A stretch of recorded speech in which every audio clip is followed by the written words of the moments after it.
Hey guys, hello and welcome to Social Kandura Tech. This is where we talk about the latest technologies and the latest in mobile phones that's happening around the world.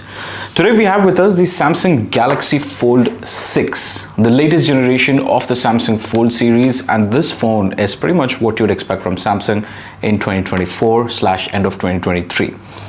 There are a lot of things that are very unique to this phone, while a lot of similarities has been brought forward with the Fold 5.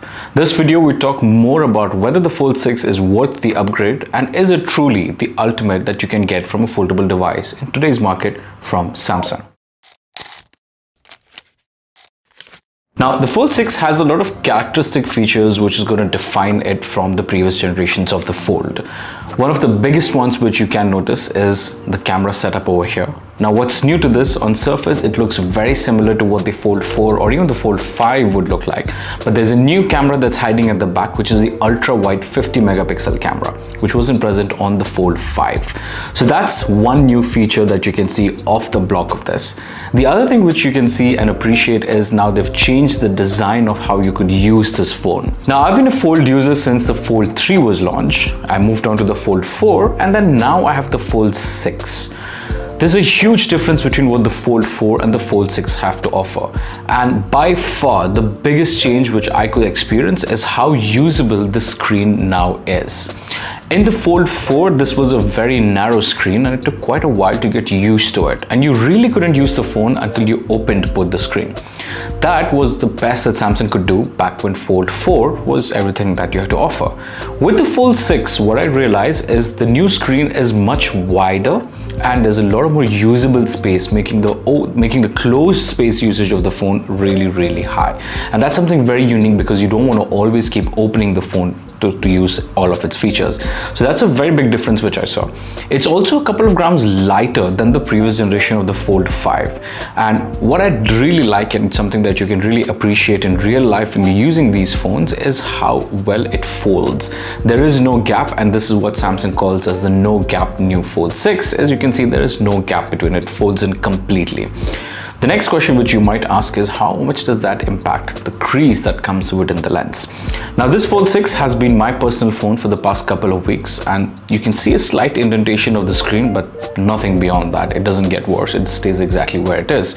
Now, I'm not much scared of this indentation as I'm used to it with the Fold series, the Fold 3, 4, and what I really like is again how seamless this is, and there has been some changes on the dimensions as to how well you can use it. In terms of processor, battery and all that stuff, you've got the specs right up over here. It's pretty much the same. The battery is the same, the technology pretty much stays the same, the battery power is the same, the processors are pretty much the same. You just obviously get a newer iteration of every single thing that's there.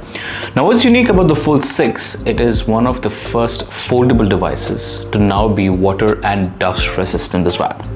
So while it has an IP6 rating for water and dust resistant, that's a very great feature to have. Now, I haven't tested that on this device yet, and I don't intend to. What I've used on this device, it's dust and water is pretty decent for it to take that. So that's one of the newer generations that we're seeing on the Fold series, where now we're getting the IP ratings on these devices, which if you think about it, is a huge plus point. Now, what's theoretically changed on the Galaxy series for this year has been the AI that Samsung has got into it. AI is the buzzword which we're using on every single device that's coming out. Now, when I first saw the AI feature on Samsung at the launch here in Dubai, I was quite taken aback with how much of it was really going to be used in the real world.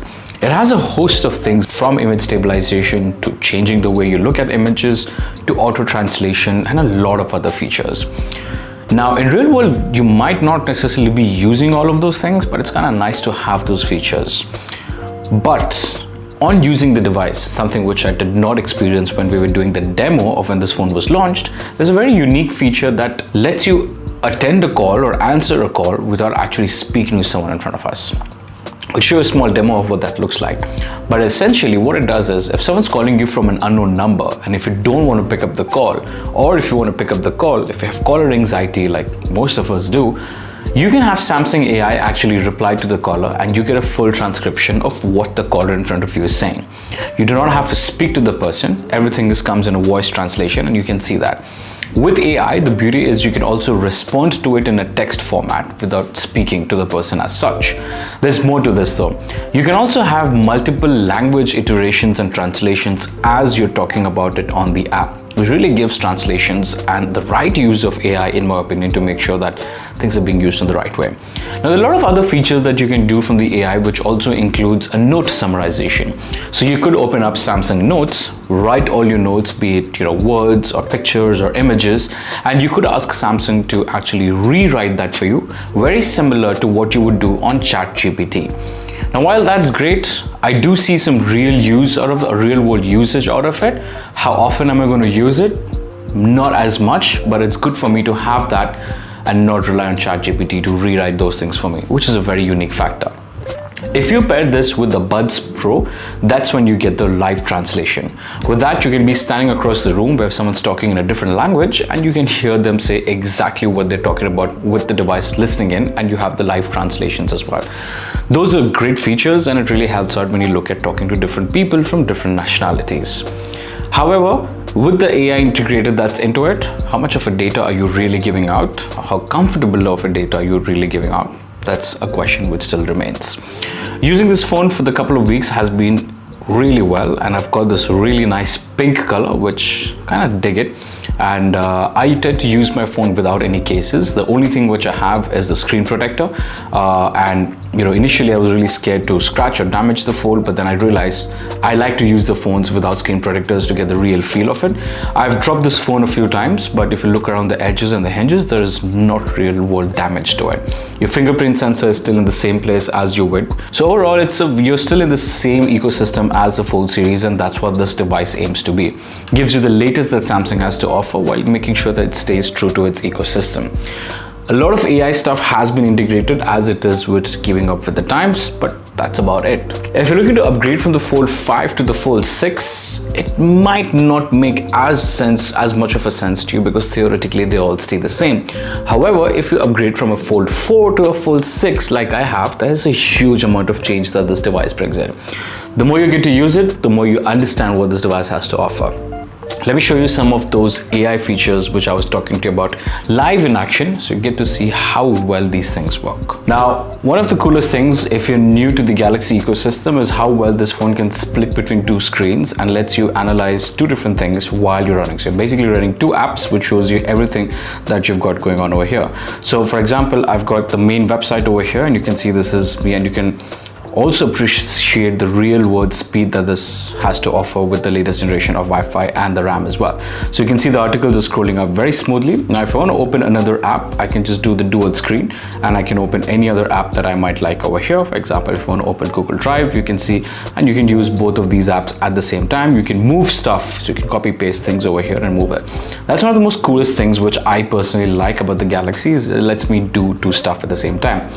Now talking about the AI which I was telling you guys earlier, if now I have to write this entire article and take a summary of what it looks like, what I can do is I can open the Notes app, for example.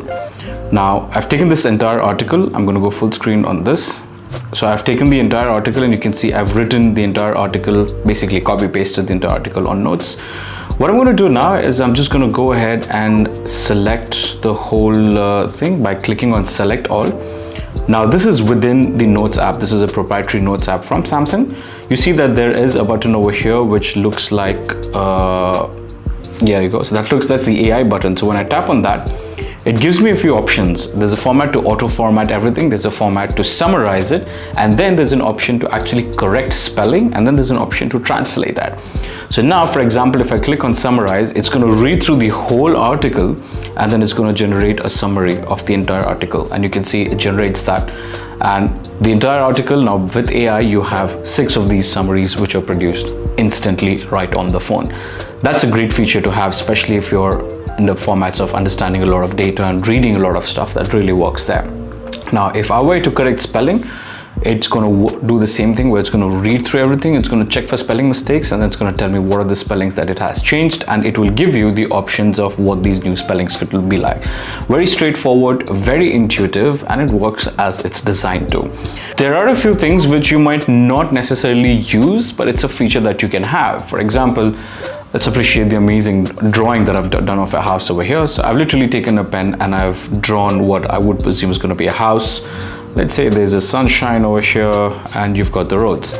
Now what you could theoretically do is go back to the AI button again, and then you can switch to an image, and now it's going to use AI to create an image. So now I'm going to tell it the places that I wanted to be creating an image, which is this section, and then it asks me whether I want to do a 3D cartoon, an illustration, or a sketch, or a pop art. Let's go ahead and do it a 3D cartoon. Now all of this is running proprietary from the phone itself. There's no additional software, there's nothing additionally that's been created onto this. Now it takes a very basic image like this, which is just a pen drawing, and makes it into a proprietary 3D image that looks like this. And it also gives you options on what you can do. Now of course it's AI, it's not going to be 100%, but look at that. If there is use case for something like that, that's truly impressive on what this really can offer. But that's not where all the AI really stops. My favorite feature, which is the calling feature, wherein I can call someone or someone can call me. If I don't want to pick up the person's call, I can actually speak to them without speaking to them. Let me show you. Remember how I was telling you where you can have Galaxy AI speak to people if you don't want to talk to them? That's exactly what we're going to do now. I'm going to have a friend call me, and I'm going to have Galaxy AI talk to that friend while you can get all the information of what they're trying to tell you and what the conversation is about. Now, the device actually translates the audio into text format, so you don't even have to listen to what they're saying, and it automatically translates everything to you in the text format. How easy is that? So now I've got my friend Kirsten calling me, and you can see over here you get an option of call assist. Now the moment I click on call assist, I get an option called as text call, and I'm going to click on the text call, and you can see what happens. Hi, I'm using a voice assistant to talk for me. Please tell me why you're calling. So now this is Galaxy that's actually decoding the entire message for me, and you can see he's saying something of take care, how are you, and now you can actually respond to it by saying something like I'm good and you, and this text goes as a voice on the other end, so they can actually have a full conversation, and that's one of the most interesting thing that you can do. So now he asked me, I've been great, just want to know, are you soon done for dinner tonight? Yes, let's go. You know, and now this is a call that's converted into a text. Now it automatically creates all of that stuff, which is truly amazing. I also have a few shortcuts over here that you can see. So it's one of these great features where AI is actually being used in the right places, and if you're a selective introvert, then you can definitely make the most out of this with this particular feature. Now what's really cool about using AI is it also gives you a call history of all the audio calls, or sorry, the text calls that you've done. So you can go here and you can click on this, and you can see it says, you get this icon over here where it shows that there's a call history. You click on that and it'll actually load up what these text calls are. So you can see this is the conversation that I've just had, and that's over there as well. A lot of AI is something that's inevitable. We are going to be seeing a lot of AI in tech, and there's no way to avoid it. However, when I see examples such as these where AI is actually coming to use, that's something I don't particularly mind.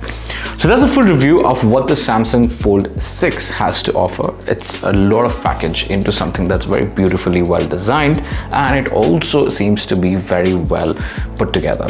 Based on the number of times that I have intentionally purposefully dropped this phone to see how well it holds up, given the IP resistance against dust and water, this is definitely something which is built to be worked upon. It's not one of those garage queens where you just have a nice foldable device which you can't really use in real world.